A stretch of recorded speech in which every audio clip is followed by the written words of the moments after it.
Yo, ni wiki nyingine tena, ni mimi tena your host Frank Joseph. Tunashukuru Mungu, tulikuwa na mada nzuri kabisa wiki iliyopita, ilikuwa nazungumzia kwa mtu aliyeokoka, kwa mtu mcha Mungu. Je, uwinga ni dhambi ama sio dhambi? Na wiki hii tena tumekuja na mada nyingine tena, tunauliza je, kusikiliza nyimbo za dunia kwa mcha Mungu, je, ni dhambi au sio dhambi? Twende ukasikie majibu kwa watu. Na tuko na mtumishi wa Mungu mahali hapa, atakwenda kutujibu. Tafadhali kaka, kwa majina unaitwa nani? Na moja kwa moja tuende ukatujibu swali letu. Naitwa Stefano Michael. Ndio. Kwa mtu aliyeokoka kusikiliza nyimbo za dunia moja kwa moja ile ni dhambi. Kwa nini mtumishi? Kwa sababu nyimbo za kidunia zinamfanya kwamba anatoka kwenye uwepo wa kimungu. Ndio. Anakuwa na bezi sana na mambo ya kidunia ambayo mambo ya kidunia Mungu anapingana nayo sana. Ndio maana ukiwa unasikiliza nyimbo za kidunia zinakupotosha moja kwa moja, zinakutoa kwenye uwepo wa kimungu. Yeah. Asante sana mtumishi. Asante sana, Mungu akubariki sana kwa majibu mazuri. Naitwa William Ngatunga. Naam. Ndio. Kusikiliza Bongo Flava kwa upande mmoja ni kwanza Bongo Flava haimpi Mungu utukufu. Kwa sababu yanaoimbwa mle ni maneno mabaya, maneno ya kihuni, wengine wanatukana. Kwa hiyo kwa upande wangu mimi naona kwamba kusikiliza Bongo Flava hakumpi Mungu utukufu. Sawa sawa mtumishi wangu. Barikiwa sana kwa majibu mazuri. Na pia katika mziki wa gospel, huu mziki wa injili, je, katika zile nyimbo wanazoziimba kuna roho ya kishetani ndani yake au nyuma yake? Wewe unaelewa nini juu ya hilo? Yawezekana yote mawili, kwa sababu kunawezekana mtu mwingine akawa anaimba nyimbo za injili lakini moyo wake hajamkubali Yesu kama Mwokozi. Anaimba kwa kujipatia kipato tu, sio haimbi kwa ajili ya kumtukuza Mungu. Ndio hivyo ninavyoona mimi. Sawa sawa mtumishi wa Mungu. Asante sana, barikiwa kwa majibu mazuri. Amen, amen, amen. Amen. Okay, kwa majina naitwa Rachel Bahati. Kwa upande wangu mimi nadhani kusikiliza muziki ya Bongo Flava sio dhambi.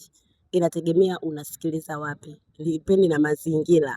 Unaweza kukuta umetoka hapa labda mpo kwenye party, uweze ukasema pale mtafungulia masebeni akina Victor Maestro, hapana. Kwa hiyo kusikiliza muziki wa Bongo sio dhambi, inategemea umesikiliza wapi. Hayo ni mawazo yangu.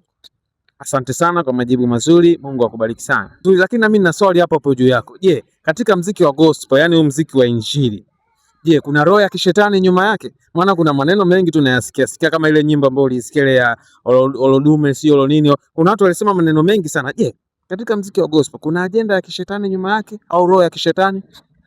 Kwa upande wangu sina hakika sana, lakini inawezekana kwa sababu mziki wa gospel unaimbwa kwenye madhabahu na sio kila madhabahu ambayo inamtaja jina la Bwana ni madhabahu ya kimungu. Kwa hiyo inawezekana kukawa na ajenda la kishetani kulingana na madhabahu iliyotoa product hiyo, lakini pia sina hakika sana. Asante sana, Mungu akubariki sana. Umesikia tena majibu mazuri tena kutoka kwa watumishi wa Mungu. Je, wewe una mawazo gani? Shusha comment yako pale, like, comment na ushare. Kwa majina naitwa Frank Joseph kutoka Kogop, Dar es Salaam. Bwana Yesu asifiwe. Mimi kwa majina naitwa Godfrey Elias Kabwe. Mimi kwenye hiyo hoja hata mimi nina maswali mengi sana kusema ule ukweli, lakini najibu kutokana na uzoefu ambao niliwahi kusikia huko nyuma. Ni kwamba niliwahi kuuliza watumishi huko nyuma, wakasema kwamba ni dhambi, japo hakunipa, yani kusikiliza nyimbo za kidunia ni dhambi, japo hakunipa ushahidi wa moja kwa moja kwenye Biblia. Umeona? Sasa sijajua yani kama kuna ushahidi wa kimaandiko unaoonyesha hivyo. Binafsi mimi zipo baadhi ya nyimbo ambazo naendelea kusikiliza, lakini na nilishawahi kuambia kwamba ni dhambi. Umeona?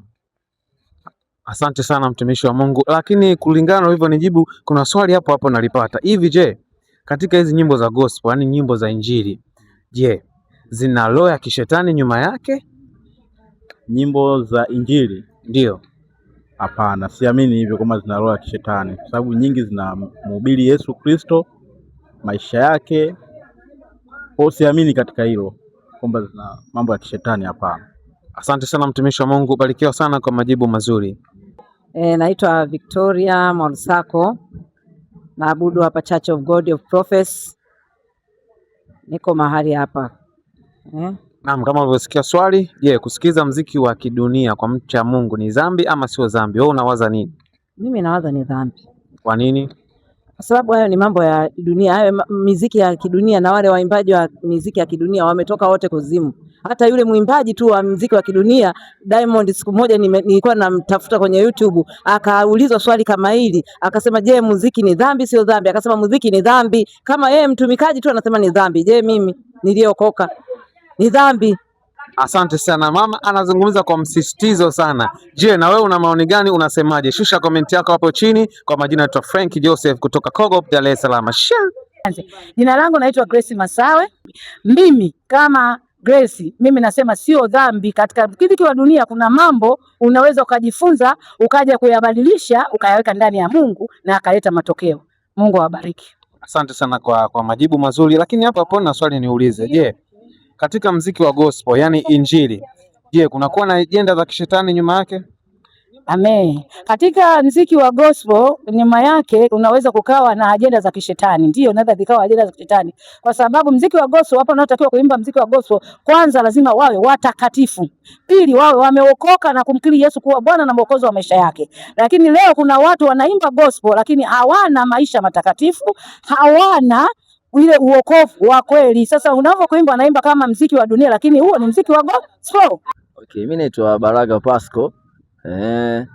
Nimesikia swali, ni zuri pia. Cha msingi mimi ninachoweza kusema, kwanza, kwa nyimbo za kidunia ni dhambi au si dhambi, muhimu ni hichi: kinachozaliwa na Mungu kinamfaa mtu wa Mungu. Kuna kinachozaliwa na Mungu na kinachozaliwa nje ya Mungu. Kama kuimba bongo flava, kimezaliwa na nani? Kitu cha msingi kwamba kimezaliwa na nani, kimetokana na nini, kwa sababu kila nyimbo ina roho. Sasa ni roho gani inayotumika nyuma ya nyimbo hiyo ambayo unaisikia muda huo? Kila mtu anasikiza namna ya roho inavyomuongoza. Amen. Kwamba wewe umeokoka, ni kijana, unasikiliza nyimbo, unapiga nyimbo, kipi katika roho wako au ndani ya roho yako kinakusukuma kusikiliza? Mungu ana namna ya kufanya vitu vyake kuwa, na pia katika ulimwengu mwingine kuna namna ya kusukuma vitu vyao pia kuwa. Kwa hiyo basi, kama una Mungu halisia na unajua kabisa unatumika kwa Mungu, Mungu atakupa namna gani ya vitu kusikiliza. Kuna vitu vina roho nyuma yake, kama gospel, kama muziki mingine, kama bongo flava, vina roho. Kwa Mungu ana namna gani ya kutumia hivyo vitu vyake vya roho, na katika ulimwengu mwingine kuna namna ya kutumia hivyo vitu vyao pia katika roho pia. Kwa hiyo wewe kama mtu wa Mungu unasikiliza nyimbo, unapiga nyimbo, unafuatilia muziki, kuna namna ya kumuuliza Mungu, je, hiki ninachokisikiliza ni sahihi? Mungu atakwambia si sahihi ama ni sahihi.